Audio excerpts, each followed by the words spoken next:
there certainly are cases where policies or the need to formulate policies will overlap with jurisdictions, right? So there may be global policies that affect beyond a realm of the nation state, where people who are not part of the public, a voting public, will be involved. In the book, you talked a bit about a contrast between closed impartiality and an open impartiality. I was wondering, can you sort of outline how we might have a participation to come up with these comparative examples? Well, it's the same contrast as the confinement in the social contract approach to within the citizenry of a sovereign state. And in that context, outsiders are outsiders. And you may then say, should their voices be heard? And people who are very sympathetic, like Rawls, would somehow like to take that into account, but of course they can't count like citizens.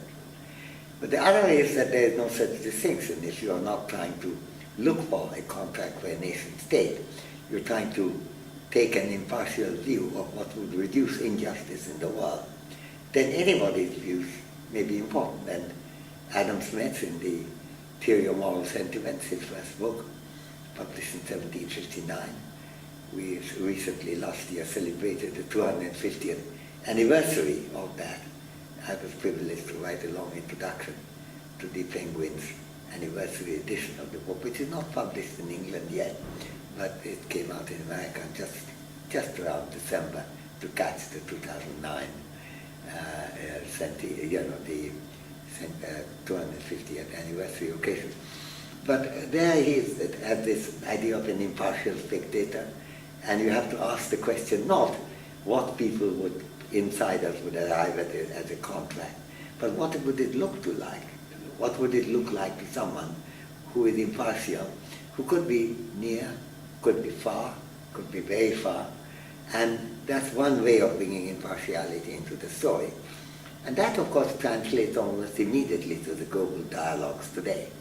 If people got very upset about the American-led policy about Iraq and criticized it, or if people get upset about what their understanding of globalization is and had so-called anti-globalization movement, even though I happen to think that it's a misnomer, but they raise interesting questions, not so much about globalization, but about the inequality in the world, which the globalized arrangement has not yet started addressing.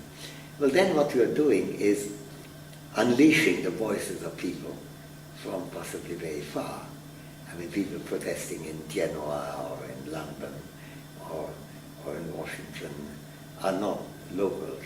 They're coming from anywhere in the world. It's that sense, it's open impartiality, which I think Smith would have celebrated. And certainly in the absence of the actual voices coming in, he thought that you have to imagine what would they say, what would it look like to them. So it's that open impartiality approach of Adam Smith, which seems to me to be quintessentially cut out to take on issues like global justice in the world, rather than have justice within a nation and then proceed from there how to have some kind of good relation between nations. So people like Rawls and Tom Nagel also end up saying there is something owed to the rest of the world on grounds of humanitarianism, not on grounds of justice.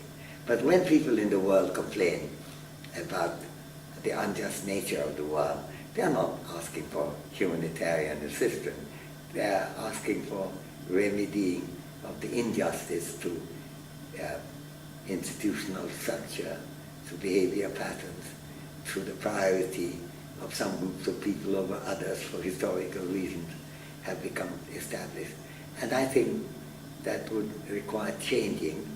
And I think one of the things which is striking for me, since I've always been a great admirer of Smith, while writing the introduction, rereading many times over the Theory of Moral Sentiment, how many of these issues, which are very contemporary issues, he already discusses 250 years ago.